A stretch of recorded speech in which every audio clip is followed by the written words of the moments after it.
Hier, c'était mon premier jour de projet. Alors je vous passe toute l'histoire où j'arrive à l'école, j'ai la boule au ventre, on me présente les studios, je passe 2 entretiens avec des fragments de book, je parle plus de mon travail associatif et de vidéo que de projet d'archi, où je rentre manger un kebab avec Gwen, c'est pas la question. Depuis ma chaise, dans l'alignement de la fenêtre, je voyais l'Atomium.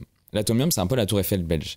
C'est une gigantesque structure qui était la construction phare de l'exposition universelle de 58, qui avait pour slogan « Bilan d'un monde pour un monde plus humain ». L'idée de cette exposition, c'était de présenter un futur radieux pour l'humanité, avec une paix durable et un progrès global pour que tous les hommes vivent heureux. L'utilisation pacifique de l'énergie atomique représentait bien le thème de cette expo, et c'est ce qui a déterminé la forme de l'Atomium. Une structure conventionnelle d'un cristal de fer a grandi 165 milliards de fois, ce qui donne, pour ceux qui n'ont pas encore fait le calcul dans leur tête, une sculpture/architecture de 102 mètres de haut avec 9 sphères de 18 mètres de diamètre. L'Atomium a été imaginé par l'ingénieur André Waterkijn, connu pour l'Atomium et sa carrière de joueur de hockey au JO de 48, et les sphères ont été aménagées par les architectes André et Jean Pollack. Comme pour la Tour Eiffel, l'Atomium était une structure manifeste de l'expo qui ne devait pas durer plus de 6 mois. Mais fort de son succès, la destruction est repoussée d'année en année avant d'être totalement annulée. Depuis sa construction en 58, l'Atomium n'a pas été entretenue jusqu'à sa rénovation quasiment complète entre 2002 et 2006. Elle est aujourd'hui l'un des symboles forts de la Belgique avec un petit garçon qui fait pipi dans la rue et une place pavée. Bon, je vous rassure, je savais pas tout ça avant et j'ai pas lu toute la page Wikipédia pendant mon cours. Mais il fallait bien que j'ai des trucs à vous raconter, sinon je vais être obligé de laisser des blancs dans ma chronique et c'est pas hyper radiophonique. À la fin de la journée, après l'avoir eu face à mon nez pendant une partie de l'après-midi, je me lève et je prends une photo. Et jusqu'en 2016, ça, c'était illégal. Ouais, je sais, c'est un peu mon côté original gangster qui fait surface. Enfin, ce qui était illégal, c'était de poster cette photo ou de l'exploiter sans accord des ayants droit de l'Atomium, c'est-à-dire les héritiers d'André Waterkijn. Moins thug tout de suite. Oui, parce que comme pour les peintures, les sculptures, les musiques et les illustrations, les bâtiments et les sculptures dans l'espace public sont protégés par droit d'auteur. Alors j'ai pas fait assez de recherches pour avoir toutes les spécificités du droit belge, mais en France, le code de la propriété intellectuelle protège toutes les œuvres de l'esprit dès qu'elles sont originales et portent l'empreinte de la personnalité de l'auteur. Dans le cadre de l'architecture, vu qu'un bâtiment est le résultat aussi du programme et des demandes du client, la protection de droit d'auteur intervient seulement sous 2 critères, ça n'est pas un bâtiment fait en série et la construction comporte un caractère artistique certain, entre grosses guillemets, parce que c'est quelque chose de très subjectif. Et perso, moi ça me pose un souci. Parce que ça touche directement à l'image de l'architecture et de l'architecte dans notre société. Dans le système de classification des arts, l'architecture est premier de liste. Ça ne veut pas dire que c'est le meilleur art ni le plus populaire, mais plutôt que c'est le premier savoir-faire. En effet, l'architecture pour moi, c'est pas un art dans la définition d'une expression esthétique, mais dans le sens d'un ensemble de connaissances, de maîtrise, bref, de savoir-faire.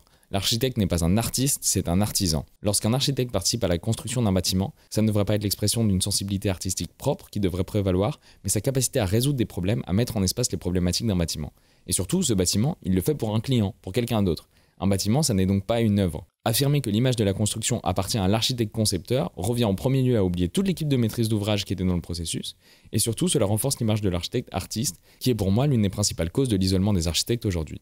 Et surtout, cette protection du droit d'auteur s'applique aussi à l'aspect extérieur d'un bâtiment.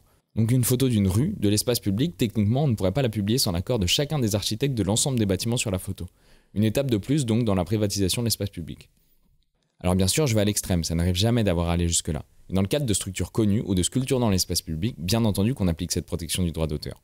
Pour revenir à l'Atomium, les héritiers de la famille Waterkijn touchaient entre 25 000 et 30 000 euros de droits d'auteur par an selon une série d'articles de 2008. Et ce jusqu'en 2075, c'est-à-dire 70 ans après la mort d'André Waterkijn. Joli pactole. Et comme la Tour Eiffel d'ailleurs. Si les photos de celle-ci sont libres de droit aujourd'hui, parce que Gustave Eiffel est décédé en 1923, donc il y a plus de 70 ans, les représentations de l'installation lumineuse sont protégées, car cette dernière est bien plus récente. C'est l'ingénieur Pierre Bidault, qui a d'ailleurs le meilleur nom, qui l'a dessinée en 1984. Donc techniquement, si tu postes une photo de la Tour Eiffel la nuit sur Instagram, tu devrais indiquer en copyright la mention SETE, Illumination Pierre Bidault. Essaye d'aller choper des likes après ça.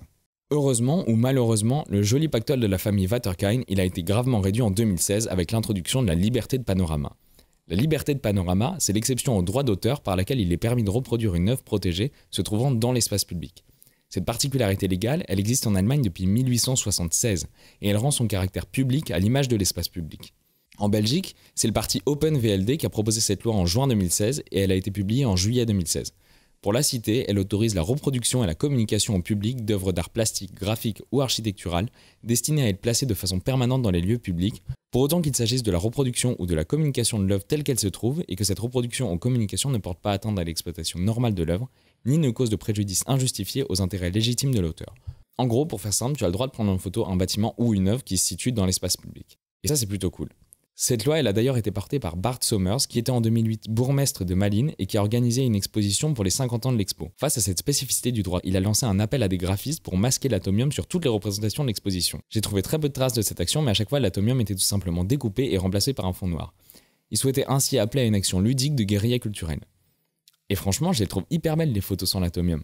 C'est comme si on retirait une pièce du puzzle de l'espace public, et je trouve que ça affirme encore plus la place de ces œuvres dans l'espace public. Donc voilà, la prochaine fois que vous voulez poster une photo de la Tour Eiffel sur Instagram, n'oubliez pas de le faire plus tôt de jour, ou alors soyez discret. On se retrouve demain pour le Relog 15.